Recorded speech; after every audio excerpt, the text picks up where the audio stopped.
Windsor, England. Our correspondent Paul Barber is there. Paul, it's Mpo here.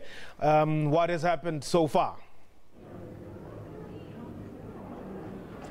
Yes, good afternoon from a very sunny Windsor, just west of London here in England, and it's been a very big day. And it's not over yet, though. We've had the crucial moment, though. Prince Harry and Meghan Markle have said those words, "I do." They are now married. They're now husband and wife, and the Queen has declared that they are now the Duke and Duchess of Sussex. So they have left St George's Chapel at Windsor Castle just behind me, and they've been on this 5-mile procession, a horse-drawn procession and an open-top carriage through the streets of Windsor with tens of thousands of onlookers cheering and waving, and heading to the St George's Hall back at Windsor Castle, where Queen Elizabeth is hosting a reception for 600 guests. And from on there, they'll go to a smaller private reception at Frogmore House, being hosted by the Prince of Wales, just for 200 guests. But yeah, certainly been a very big day so far. Just a couple of hours ago, the royal family and then Meghan Markle arrived at St George's Chapel for the service, and it was certainly something of a departure, a real mixture of traditional and modern and American influences, with traditional music and soul music and gospel choir singing.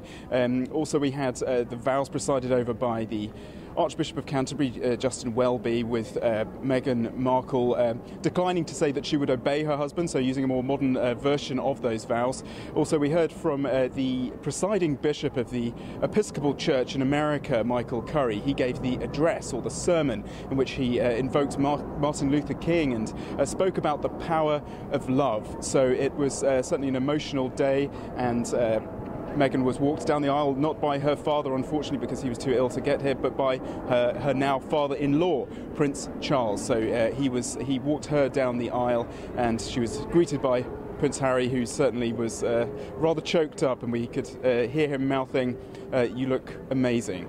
So the words have been said. They've now come out of the chapel, and it's on to the next stage of the wedding. So, what do you think were the main highlights of the day there, Paul?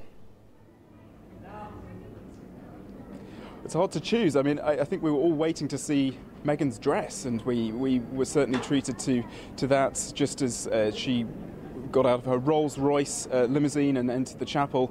It was designed by the British designer Claire Waite-Keller, who's the head designer at the French label Givenchy. We were also certainly all rather choked up when she was walking down the aisle and saw her mother, Doria Ragland, certainly in tears. So certainly the wedding itself, definitely a highlight, and just the modernity of it, and just how it is not something that we are used to seeing, this mixture of cultures. Meghan Markle describing herself as biracial, certainly a departure for Britain's royal family. Prince Harry and herself, certainly a much more modern couple with the common touch, and they're extremely popular here in the UK, but also massive American following, of course. The thousands of American tourists here in Windsor to see one of their own getting married and joining Britain's royal family. But later on, we can perhaps expect to see them after the reception at St George's Hall, before they head to their smaller party. So I think we're all hoping for another wave and another kiss. So we're not quite through with it yet, and maybe more highlights still to come. Okay, Paul. Well, would I be correct maybe to just say that, England is on on a standstill today?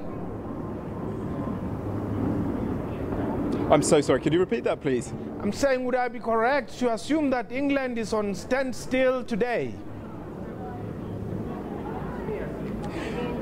Yes, well, it's certainly standstill, absolutely. We've all been waiting for this for a long time, and the planning has been many months in the making, and we started to get far more details about who would be coming and the sort of celebrities we'd see here, and absolutely audiences in the in the millions and perhaps even a billion around the world. But it's fair to say there's a sizable chunk of the British population who probably are not watching and don't care about the royal family. It's not as if it is of 100% popularity. But the latest polls showed that the royal family are probably more popular than they've been for a long time, mainly due to this younger generation with the Duke and Duchess of Cambridge, Prince William and Kate Middleton, and now, of course, Prince Harry and Meghan Markle bring far more energy and certainly a younger appeal to the royal family. So yes, definitely, it's not a public holiday. It is a weekend. Often the main royal weddings, such as Prince William's, he's heir to the throne, that was held on a weekday, and that was a public holiday. But this is a Saturday. It's a weekend, but it's certainly a huge event, and with absolutely massive attention from around the world. But yes, it's a big day. It's going to be a wedding to remember, certainly for many reasons. It's certainly an unusual one in its tone, and refreshing, many people would think, for these other influences that Meghan Markle brings to the British royal family. Well, Barber, thank you very much for joining us there from the UK. Now,